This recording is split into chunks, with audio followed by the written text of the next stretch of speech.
Hello students, last video में हम पढ़ रहे थे समय में वृद्धि या टाइम डायलेशन, और उसको हम कंप्लीट कर चुके हैं। टाइम डायलेशन का कॉन्सेप्ट हम क्लियर कर चुके हैं और टाइम डायलेशन का फॉर्मूला भी हम लोग डिराइव कर चुके हैं। ठीक है, हम लोग ये देख चुके हैं कि torque is equal to torque nought upon 100/1 minus v square upon g square आता है। ये जो टॉर्क नॉट है ये क्या है? Proper time interval. प्रॉपर मतलब जो एक्चुअल है ना, घड़ी की एक टिक से दूसरी टिक के बीच में जो एक्चुअल टाइम है वो है टॉर्क नॉट। और टॉर्क क्या है? टाइम में हमने इंक्रीमेंट, कितना टाइम बढ़ गया, कितना डायलेशन आ गया उसमें। तो ये तो क्या है बता देती हूँ, ये क्या है? डायलेटेड टाइम या फिर बढ़ा हुआ समय, बढ़ा हुआ, समझ में आ गई? ये तो क्या है? Dilated time. और ये क्या है? Proper time. आप चाहे नीचे अलग से लिख लेना, torque is equal to this and torque nought is equal to this. ये है प्रॉपर टाइम इंटरवल और ये है डायलेटेड टाइम इंटरवल। समझ में आ गई? यानी कि बढ़ा हुआ समय अंतराल है ये तो, और ये है उचित समय अंतराल। ठीक है, अब देखो हम जो है इसमें करेंगे अब इसका प्रायोगिक सत्यापन। ठीक है, जो कि पेपर में पूछा जाता है, शॉर्ट नोट में 2 या 3 नंबर में आता ही है कि या तो काल वृद्धि का एक क्वेश्चन आएगा या डेरिवेशन आएगा, या फिर ये आएगा जो मैं अभी करा रही हूँ ना, time dilation, experimental verification of time dilation, या समय वृद्धि का प्रायोगिक सत्यापन, जिसको मैं आपको कर रही हूँ समझा रही हूँ मैं आपको कि ये क्या होता है। बुक में से आपको इसको नोट करना है। ठीक है, अगर मैं आपको समझाती हूँ तो आपको बुक में से जो है एज इट इज़ समझ में आ जाएगा। बुक में लैंग्वेज लिखी हुई है, थोड़ा सा थ्योरेटिकल टॉपिक है, तो मैं लिखवाऊंगी नहीं, आपको सिर्फ समझाऊंगी और आप उसको बुक में से नोट करेंगे। समझ में आ गई? तो हम लिख रहे हैं एक्सपेरिमेंटल वेरिफिकेशन ऑफ। अगर आपको यहाँ पर समझ में आ गया तो आपको बुक में से समझने में और फिर उसको लिखने में कोई दिक्कत नहीं आएगी। ठीक है, experimental verification of time dilation, यानी कि समय में वृद्धि का प्रायोगिक सत्यापन, कि वास्तव में समय में वृद्धि जैसी कोई चीज़ होती है। ये हमने एक्सपेरिमेंटली भी क्या किया है? प्रूव। क्योंकि लेंथ कॉन्ट्रैक्शन तो हमें डेली लाइफ में भी दिख जाता है, ठीक है, लेकिन एक्सपेरिमेंटल वेरिफिकेशन इसलिए करना पड़ा किसका? टाइम डायलेशन या समय में वृद्धि का करना पड़ा। ठीक है, अब इसको समझो। जो ये काल वृद्धि है या समय में वृद्धि है या जो टाइम डायलेशन है, इसके स्पष्ट प्रमाण कहाँ मिले हैं? इसके स्पष्ट प्रमाण मिले हैं पाई मेसोनों में। अब आप सोचोगे कि ये पाई मेसोन क्या है? ये दरअसल आप डिटेल में तो तब पढ़ोगे जब आप थर्ड ईयर में आओगे, न्यूक्लियर और पार्टिकल फिजिक्स वहाँ पर पढ़ोगे। तो पार्टिकल फिजिक्स के अंतर्गत हम इस चीज़ को पढ़ते हैं कि पाई मेसोन क्या होते हैं, म्यू मेसोन क्या होते हैं, न्यूट्रिनो क्या होते हैं। न्यूट्रॉन नहीं, न्यूट्रिनो। हालांकि हम प्रोटॉन, न्यूट्रॉन, इलेक्ट्रॉन के बारे में जानते हैं, लेकिन ये कुछ नए पार्टिकल्स हैं जो अलग अलग तरीके से प्रोड्यूस होते हैं अलग अलग तरीके की रिएक्शंस में, जिनको हम पढ़ते हैं according under to particle physics. Particle physics के अंडर में जो है हम इनको पढ़ते हैं। तो उस चीज़ के बारे में ज़्यादा डिटेल में डिस्कस नहीं करेंगे, सिर्फ आप इतना समझ लीजिए कि पाई प्लस पाई जो है वो मेसोन पार्टिकल होते हैं। पाई मेसोन, इसमें 3 तरीके के होते हैं, पाई प्लस, पाई न्यूट्रल और पाई नेगेटिव, पाई मेसॉन्स में। ठीक है, तो देखा गया कि जो लैब में जब एक्सपेरिमेंट किया गया तो ये देखा गया कि जो पाई मेसॉन है उसके डिके के दौरान, डिके मतलब उसके क्षय के दौरान, क्षय मतलब घटना, किसी चीज़ में कमी। देखो हम जानते हैं कि जो यूरेनियम होता है, यूरेनियम वो एक कैसा पदार्थ है कैसा पदार्थ है? ये न्यूक्लियर एटम है, यानी कि ये रेडियो एक्टिव पार्टिकल है। यानी कि ये क्या करता है? ये कंटिन्यूसली जहाँ पर भी ये रहता है ये छोटे छोटे पार्ट्स में डिवाइड होता रहता है। क्यों? क्योंकि ये काफ़ी ज़्यादा हैवी होता है, लगभग 238। इसके काफ़ी सारे समस्थानिक के आइसोटोप्स होते हैं, 235, 236, 238 कई तरीके के होते हैं। ठीक है, तो ये यूरेनियम जो होता है वो काफ़ी भारी मटीरियल होता है, भारी जो है रेडियो एक्टिव एलिमेंट होता है। तो ये क्या करता है? कंटिन्यूसली डिके होता रहता है अलग अलग रेडियो एक्टिव पार्टिकल्स में, और ये रेडियो एक्टिव विकिरणें उत्सर्जित करता रहता है। ठीक है, हम जानते भी हैं कि अगर यूरेनियम पर हम क्या करते हैं? टक्कर करवाते हैं न्यूट्रॉन्स की, तो उससे क्या होता है? ये बेरियम और क्रिप्टॉन्स में टूट जाता है, जो हम नाभिकीय विखंडन की अभिक्रिया के अंतर्गत पढ़ते हैं, और 3 न्यूट्रॉन्स और उत्सर्जित करता है ये। ठीक है, नाभिकीय विखंडन की अभिक्रिया यही तो होती है। बिल्कुल वैसे ही जो मेसॉन पार्टिकल है ये भी कंटिन्यूसली डिके होता रहता है। तो जब मेसॉन पार्टिकल्स के डिके यानी कि क्षय को हमने क्या किया? स्टडी किया, तो हमें पता चला कि उसमें भी टाइम डायलेशन जैसी कोई चीज़ होती है। ठीक है, ये देखा गया कि पाई मेसॉन का जो क्षय होता है उस दौरान पाई मेसॉन का जो अर्ध आयु है या हाफ लाइफ जो है इसकी, वो होती है लगभग सिर्फ ध्यान से सुनो आप, 1.8 10⁻⁻8 सेकेंड, ये होती है हाफ लाइफ। हाफ लाइफ का मतलब क्या होता है, अर्ध आयु या हाफ लाइफ का मतलब होता है कि इतने समय में इसकी संख्या पहले की मान की संख्या की आधी रह जाएगी। समझ में आ गई। हो सकता है आपके पास शुरुआत में इसके 20 पार्टिकल हैं, तो इतने समय के बाद क्या होगा, इसमें से केवल 10 ही रह जाएंगे और 10 क्या हो जाएंगे, खत्म। तो इसकी अर्ध आयु इतनी होती है, किसकी, पाइमेसॉन की। तो इतने समय बाद इसके आधे जो कण हैं वो डिके हो जाएंगे, क्षय हो जाएंगे, और जितना भी आपने लिया है उसका आधा ही आपके पास रह जाएगा। समझ में आ गई बात आपको, ठीक है।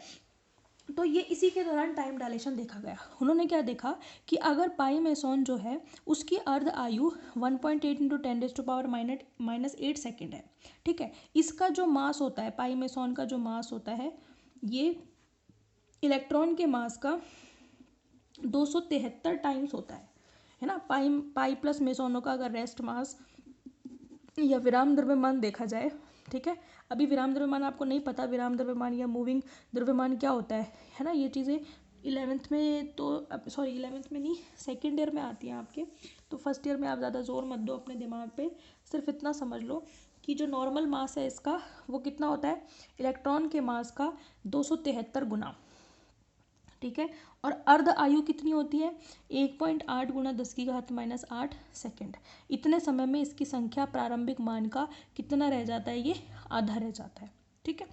तो ये देखा गया कि इतने टाइम में, ठीक है, इसकी जो वेलोसिटी होती है, इसकी वेलोसिटी लगभग प्रकाश के वेग के बराबर होती है, c के बराबर।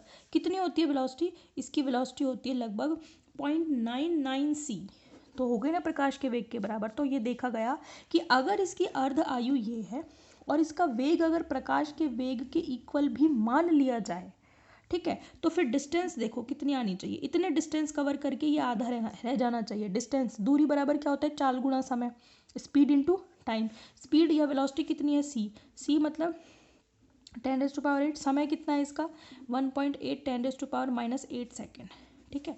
तो इसका मतलब क्या है, लगभग 5.4 मीटर आएगा इसको जब आप कैलकुलेट करोगे, क्योंकि ये तो कैंसिल और इसके बाद ये आ जाएगा। तो इतने दूरी तय करने के बाद ये पहले के मान का आधा रह जाना चाहिए, क्योंकि हाफ टाइम या अर्ध आयु इसकी इतनी है और वेलोसिटी इसकी लगभग प्रकाश के वेग के बराबर होती है। लेकिन अगर हम इसको ले भी ले equal to light of velocity of light, तो इतनी दूरी तय करने के बाद ये अपने प्रारंभिक मान का आधा रह जाना चाहिए। समझ में आ गई। लेकिन ये देखा गया एक्सपेरिमेंटली कि इसकी जो डिस्टेंस है ना, 30 मीटर तक इसको नापा गया। 5.4 मीटर तक तो ये आधा नहीं हुआ, इसकी कम से कम 80% से ज़्यादा वैल्यू थी। ये देखा गया कि 30 मीटर के आसपास इसको नापा, हमने देखा कि इसकी कितनी वैल्यू बची हुई है, तो देखा लगभग 60% से ज़्यादा वैल्यू इसकी अभी भी बची हुई है। जबकि ये रह जाना कितना चाहिए था, 50% से भी कम, या लगभग 50%, यानी कि आधा रह जाना चाहिए था। लेकिन 30 मीटर डिस्टेंस कवर करने के बाद भी इसकी 50% से ज़्यादा वैल्यू अभी भी एग्जिस्ट कर रही थी। ऐसा क्यों हुआ, ऐसा हुआ टाइम डायलेशन की वजह से, यानी कि समय में क्या हो गई, वृद्धि हो गई। समझ में आ गई। यानी कि समय में वृद्धि का क्या मतलब है, यही तो मतलब हुआ कि इसका हाफ टाइम जो है, या हाफ टाइम या हाफ लाइफ टाइम जो है वो बढ़ गया। क्यों, due to time dilation. Half life time बढ़ गया तो इसके द्वारा जो डिस्टेंस कवर की जानी थी, जब इसको आधा हो जाना था, वो वाली जो डिस्टेंस है वो बढ़ गई। क्योंकि अगर इसका हाफ लाइफ टाइम बढ़ेगा तो जितने डिस्टेंस कवर करके इसको आधा रह जाना चाहिए वो डिस्टेंस भी तो बढ़ेगी, ठीक है। तो हो तो ये जाना चाहिए था एक्चुअल में कि 5.4 मीटर पर ये अपने एक्चुअल वैल्यू का हाफ रह जाना चाहिए था, लेकिन 30 मीटर तक भी इसकी वैल्यू 60% से ज़्यादा मिली है, ठीक है।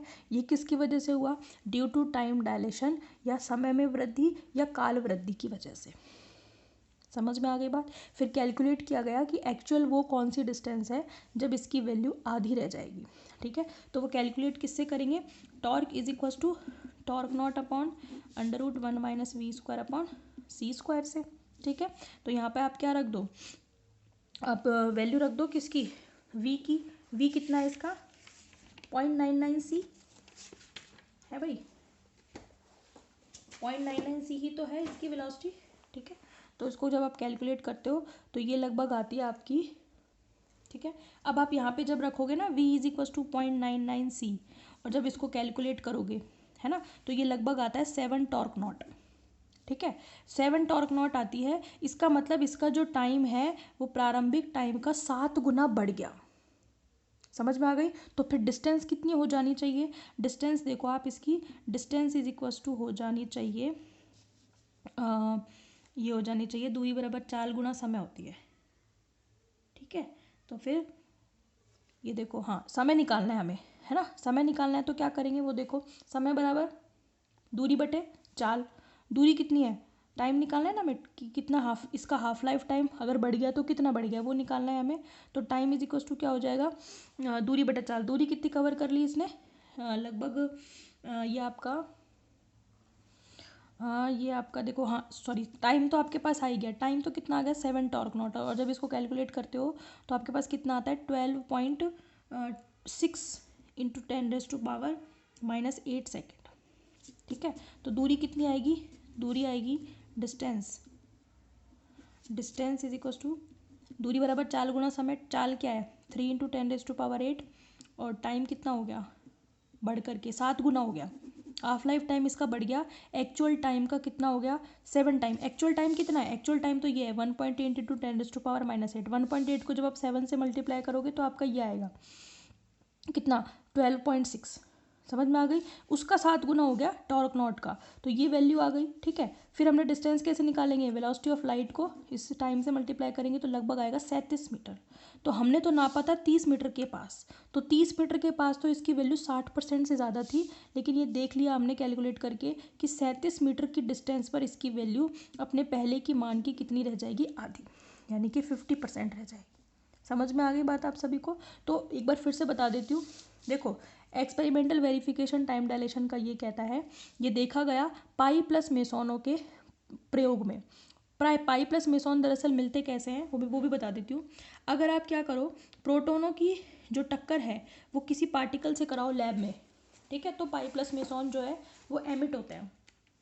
कैसे मिलते हैं आपको, पाई, अगर आप प्रोटोनों की टक्कर, प्रोटोन भी कैसा होना चाहिए, एक्सेलरेटेड प्रोटोन होना चाहिए, और उस प्रोटोन की टक्कर अगर आप लैब में किसी टारगेट से करवाते हो, प्रोटोन और उस टारगेट की टक्कर अगर करवा देते हो तो उससे क्या होता है, आपको मिलते हैं पाई मेसोन, ठीक है। और ये पाई मेसोन आगे जा कर के म्यू मेसोन पार्टिकल और न्यूट्रिनो में टूट जाते हैं।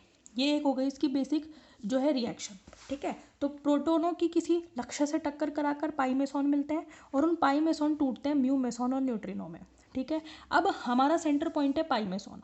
इस पाई मेसोन का हमने जब एक्सपेरिमेंट किया तो देखा गया कि उसमें टाइम डायलेशन की पुष्टि या उसका वेरिफिकेशन होता है। कैसे होता है ये, टाइम पाई मेसोन जो होता है उसका हाफ लाइफ टाइम या अर्ध आयु इतनी होती है, यानी कि इतने टाइम में ये अपने प्रारंभिक मान का आधा रह जाना चाहिए, ठीक है। फिर इसकी कुछ खासियत बता दी कि इसका मास इलेक्ट्रॉन के मास का 273 गुना होता है, ठीक है। इसकी वेलोसिटी ऑफ लाइट के लगभग बराबर होती है। तो इसका हाफ लाइफ टाइम अगर इतना है, वेलोसिटी अगर लाइट के बराबर ले भी लें अगर हम, तो इतनी दूरी पर जाकर ये अपने प्रारंभिक मान का आधा रह जाना चाहिए था, ठीक है। क्योंकि हाफ लाइफ टाइम की डेफिनेशन यही होती है कि इतने टाइम बाद ये आधा रह जाना चाहिए। तो हमने देखा कि अगर ये वेलोसिटी ऑफ लाइट से मूव भी करे इतने हाफ लाइफ टाइम के साथ, तो इतने टाइम में इसका मान आधा रह जाना चाहिए इतनी डिस्टेंस कवर करने के बाद। लेकिन एक्सपेरिमेंटली ये देखा गया कि लगभग 30 मीटर दूरी तक भी इसका मान 60% से ज़्यादा बच रहा है। क्यों बच रहा है भाई, जबकि इतनी डिस्टेंस कवर करने के बाद तो ये 2% से भी कम बचना चाहिए था 30 मीटर डिस्टेंस पर, ठीक है। हुआ क्या, उन्होंने 5.4 मीटर तक नापा तो देखा कि यहाँ पर तो बहुत ही ज़्यादा वैल्यू मिल रही है ना, मिलना चाहिए था 50%, लेकिन मिल रहा है 80% से ऊपर। तो उन्होंने डिस्टेंस बढ़ाते गए तो उन्होंने देखा कि लगभग 30 मीटर तक आते आते इसकी वैल्यू अभी भी 60% से ज़्यादा है, ठीक है, जबकि बचनी कितनी चाहिए थी 2% से भी कम। तो ये हुआ क्यों, टाइम डायलेशन की वजह से, यानी कि काल वृद्धि की वजह से। फिर उन्होंने कैलकुलेट किया कि कितनी काल वृद्धि हुई, तो उन्होंने देखा कि अब इसका जो समय है वो अपने प्रारंभिक समय का 7 गुना बढ़ गया है, ठीक है। 7 गुना बढ़ने की वजह से इसका टाइम इतना हो गया है। और इस अब देखा गया कि कितने डिस्टेंस पर ये आधा रह जाएगा, तो कैलकुलेट किया गया कि लगभग 37 मीटर डिस्टेंस पर ये कितना रह जाएगा 50%, ठीक है। तो ये क्या कहलाता है, ये कहलाता है experimental verification of time dilation, या फिर समय में वृद्धि का प्रायोगिक सत्यापन। समझ में आ गई आप लोगों को? अगर ये पूरा समझ में आ रहा है, और मेरे को पता है समझ में आ गया होगा, इतनी कोई बड़ी बात नहीं है। एक्चुअल लाइफ टाइम इतना था, इतनी डिस्टेंस, इतनी वेलोसिटी के बाद आधा रह जाना चाहिए था, लेकिन बढ़ गया। कितना बढ़ गया? 7 गुना। तो देखा गया कि 37 मीटर पर आधा रहेगा। यही क्या है? Time dilation. ठीक है, इसको अगर आपको समझ में आ गया है तो बुक में आप इसको एक बार रीड कर लेना, और उसके बाद उसको लिखना, पूरा का पूरा वैसे का वैसा लिख लेना जैसा बुक में ही है। ज़्यादा बड़ा नहीं है, थ्योरेटिकल टॉपिक है। ठीक है, तो 2-3 नंबर का ये पूछा जाता है और आता है। ठीक है, कर लेना। अगर आपको दिक्कत आती है, हालांकि नहीं आएगी, करना ही है आपको। ये दिक्कत आए चाहे कुछ भी आए, आप लोगों को करना है। खुद भी तो कुछ करो। समझ में आ गए? ये टॉपिक आपको खुद करना है। समझा? मैंने पूरा दिया है। कोई दिक्कत है तो डाउट पूछ लेना, भले ही इसमें लिखना आप ही को है। ठीक है, कल मैं इससे रिलेटेड एक न्यूमेरिकल आप लोगों को करवा दूंगी, और फिर अपन नेक्स्ट टॉपिक पे चलेंगे। ठीक है, थैंक यू।